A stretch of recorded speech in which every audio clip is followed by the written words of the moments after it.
Grüß Gott miteinander. Ich glaube, es ist an der Zeit, doch nochmal zu sprechen über die Arbeitsmöglichkeiten und die Gestaltungsmöglichkeiten, hier zu leben und gegebenenfalls Kunden zu betreuen in Deutschland. Wenn ich bei einem Unternehmen in Deutschland angestellt bin und ich gehe freiwillig, wenn ich nur Homeoffice mache und ich sage, Mensch, ich möchte das eigentlich von woanders machen, außerhalb, dann kann ich das tun, wenn mein Arbeitgeber damit einverstanden ist. Dann ziehe ich einfach ins Ausland, arbeite von dort. Wenn ich meinen Aufenthalt bzw. meine Wohnung dann aufgebe und mich in Deutschland abmelde, muss ich mich natürlich an meinem neuen Ort anmelden und dann werde ich dort versteuert. Ich mache dann da meine Steuererklärung und das muss dann mit dem Arbeitgeber abgesprochen sein, weil der wird natürlich dann wahrscheinlich in Deutschland auch keine Sozialabgaben mehr bezahlen. Das ist aber eine rechtliche Frage, die ich so nicht im Detail beantworten kann. Die zweite Möglichkeit ist, ich behalte meinen Wohnort in Deutschland mit irgendeiner Adresse, gehe einfach nur ins Ausland, arbeite von dort aus, mein Arbeitgeber lässt alles wie bisher, ich versteuere in Deutschland meine Einkünfte und lebe dann mit dem Netto an meinem Zielort. Das ist das eine, wenn ich angestellt bin. Dann gibt es natürlich auch die Möglichkeit, dass ein Arbeitgeber im Ausland irgendwelche Standorte hat und dann sagt, Mensch, du gehst da mal für eine Zeit lang hin, um irgendwas aufzubauen oder irgendwas zu unterstützen, wie auch immer. Da gilt dann das Entsenderecht, die Entsenderichtlinie gibt es da. Das ist aber dann schon hardcore irgendwie rechtlich, das kann ich so auch nicht beantworten, was dann gilt im Hinblick auf das Sozialversicherungsrecht. Jetzt hat mir jemand geschrieben, in einer Konstellation würde jemand im Ausland angestellt sein und die würden das dann abwickeln über eine Agentur mit dem Arbeitgeber, der in Deutschland sitzt. Das war aber außerhalb Europas, das ging da in diesem Fall um Japan. Wir sind hier in Europa, wir sind nicht im Schengen-Bereich, also bezüglich Zoll, aber gehören zu Europa. Das heißt, wir haben auch die Freizügigkeit. Nochmal, wenn dein Arbeitgeber sagt, es ist mir wurscht, wo du bist, dann arbeitest du von hier aus, versteuerst entweder in Deutschland, solange du deine Adresse hast. Wenn du aber dauerhaft im Ausland lebst, dann musst du dich ja in Deutschland abmelden und musst dann im Ausland, im europäischen, dich dort anmelden und dann bist du da auch steuerpflichtig. Da wir Doppelbesteuerungsabkommen haben, wird keine doppelte Steuer fällig. Das müsste dann aber mit dem Arbeitgeber nach Sozialversicherungsrecht abgeklärt werden, wie das dann funktioniert. Das kann ich auch im Einzelnen wirklich nicht beantworten. Die viel einfache Möglichkeit ist, so wie ich es auch gemacht habe oder wie es sich für mich oder für uns hier ergeben hat. Ich habe in Deutschland für einige Firmen gearbeitet, für die ich heute auch noch arbeite, wo ich auch sehr, sehr dankbar bin. Und ich habe es ganz einfach so gemacht, ich habe hier ein Auto-Entreprise angemeldet, das heißt ein Kleinunternehmen. Und dadurch bin ich in der Lage, dass ich für, meinen, für meine Klienten, für meine Kunden in Deutschland arbeite. Ich stelle denen meine Rechnung, da ist keine Umsatzsteuer drauf und ich versteuere hier einfach mein Einkommen.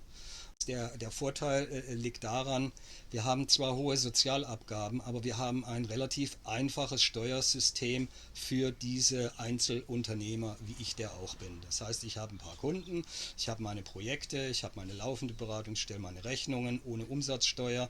Die gebe ich hier in ein System ein und bis zu einem Monatsverdienst von um die 3.000 € oder 3,2 oder so fällt eigentlich so gut wie keine Einkommenssteuer an. Auf der anderen Seite ist die Abgabe für die Sozialabgaben höher als in Deutschland. An einem Beispiel, verdienst du ungefähr im Quartal 10.000 € und dann zahlst du ungefähr 650, 700 € Steuer. Das ist fast ausschließlich, es sind ausschließlich Sozialabgaben, ganz, ganz wenig, 20 € oder was Einkommenssteuer. Ich weiß jetzt nicht ganz 100%, ob das jetzt bezüglich der Einkommenssteuer halbiert ist für die ersten 2 Jahre. Ich habe da mal was gelesen, ich weiß es aber nicht genau. Gut, dann wären es nach 2 Jahren, würde sich das dann verdoppeln und dann wären es halt dann 40 €. Und das Gute ist, ich mache das hier alles selber. Das heißt, ich bin im System, ich habe meine eigene Nummer, ich mache meine Steuererklärung sozusagen selbst quartalsweise. Es ist wahrscheinlich eigentlich vielleicht sogar das, was man früher mal, irgendwann kam das mit Steuererklärung auf den Bierdeckel. Das heißt, ich gebe einfach die Beträge rein, die ich bekommen habe, pro Monat. Das wird quartalsweise gemacht. Und dann rechnet das System aus, so und so viel Sozialabgaben, hier Rente, Krankenversicherung, was auch immer. Einkommenssteuer, am Ende kommt eine Summe raus und dann habe ich entweder einen Auftrag gegeben, so dass die sich das dann selber runterholen mit Erlaubnis von meinem Konto, oder ich überweise es dann halt quartalsmäßig. Ich habe dort keine Abzüge, ich kann nichts geltend machen, irgendwie mit, was weiß ich, einem Büro, einem Raum oder was ich irgendwie eingekauft habe. Das fällt alles weg. Also ich habe überhaupt nichts mit irgendwelchen Rechnungen und dieser wahnsinnigen Buchhaltung. Es kommt nur darauf an, was ist reingekommen, und dafür zahle ich meine Steuer. Punkt.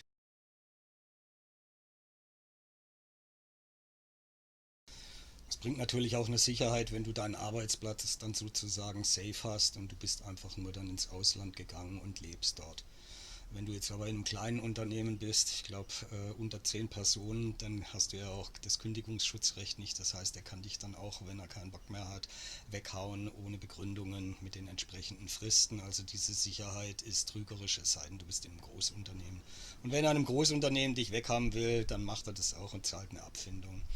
Also ist es vielleicht einfacher, tatsächlich zu sagen, du, wir stellen um, ich bin Freelancer für dich, gib mir einfach eine Monatspauschale, ich mache das weiter, wir kennen uns, wir haben Vertrauen, du kommst hierher, du kriegst, wenn du auf die Steuerbehörde gehst, innerhalb von 20 Minuten oder von 10 Minuten deine Steuernummer, dann kannst du zwar noch keine Rechnung stellen, weil dafür brauchst du die Umsatzsteuernummer, aber das lässt sich alles hier regeln. Wir haben das jetzt durchgezogen. Wir hatten da auch ein paar Umwege, sind wir gegangen, weil wir es nicht genau richtig wussten, wie es Step für Step geht. Aber nachdem das alles geregelt war, muss ich sagen, dass ich einfach wirklich happy bin.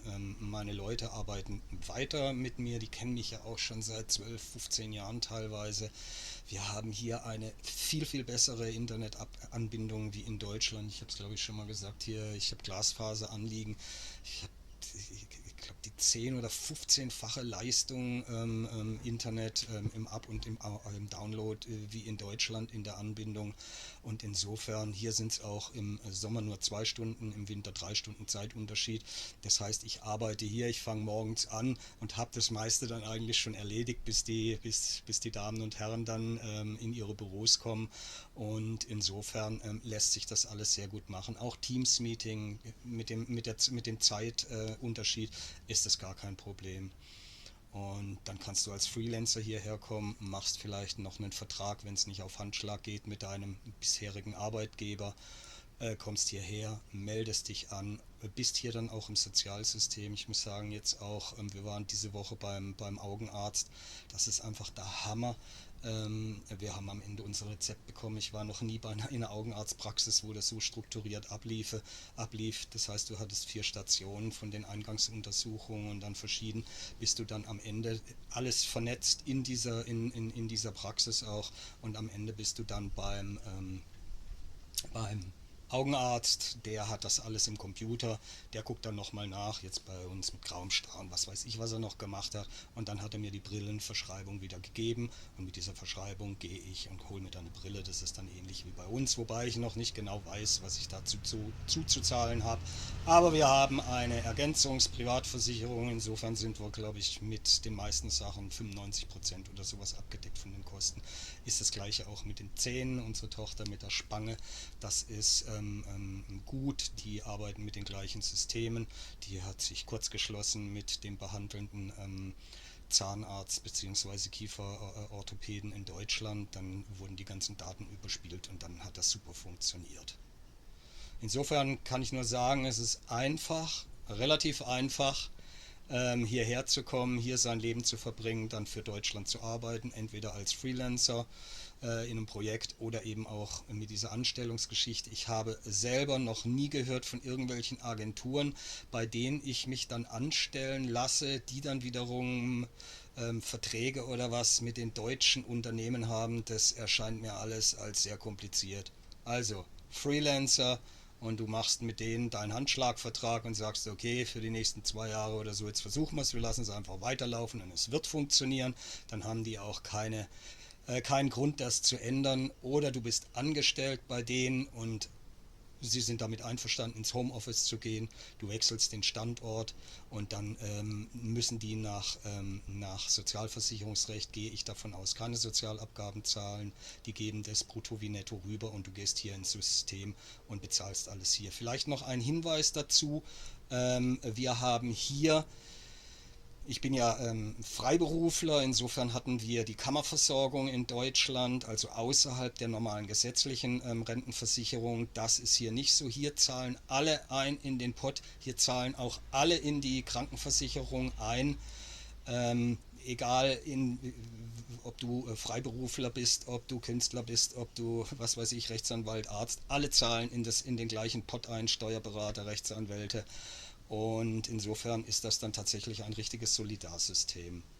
Mai, für mich war es so der einfachste Weg, und dieses Einzelunternehmen zu gründen ging wirklich ganz schnell. Das Problem war dann nur eben die Umsatzsteuernummer, das hat eine Weile gedauert, da mussten wir auch ein paar Pirouetten schlagen. Bei Interesse bitte nochmal melden, dann suche ich mir das nochmal alles zusammen, wie dieser Weg laufen wird. Weil wir hatten natürlich insofern auch dann die ersten 3 Monate hatte ich kein Geld, weil meine Kunden meine Rechnungen nicht bezahlen konnten, weil ich eben diese Umsatzsteuernummer nicht habe. Die brauche ich zwar hier intern nicht, aber die braucht man im internationalen Rechnungswesen, damit die mir mein Geld überweisen können. Und jetzt läuft es ganz normal und ich bin happy damit, und ja, insofern, go for it, und bei weiteren Fragen gerne melden. Ich freue mich, weil das macht es für mich auch reichhaltiger, auch mit den Themen, die ich euch präsentiere. Gerne ein Abo dalassen, die Glocke läuten. Schreibt mir in die Kommentare, wenn ihr Fragen habt, was ihr davon haltet, und ich werde darauf antworten. Manchmal dauert es länger, manchmal geht es ganz schnell, und das hat mich jetzt umgetrieben, nachdem letzte Nacht dieser eine Kommentar kam mit dieser Frage eben, die mir schon oft gestellt wurde. Da habe ich gedacht, kurz entschlossen nach meinem Französischkurs heute, fange ich doch gleich an und mache schnell dieses Video. Wahrscheinlich ist es ein bisschen rudimentär, aber es geht ja auch um die Info, so dass derjenige, der die Frage stellt, auch dann damit was anfangen kann. Insofern, gehabt euch wohl, Cheers und einen schönen Tag.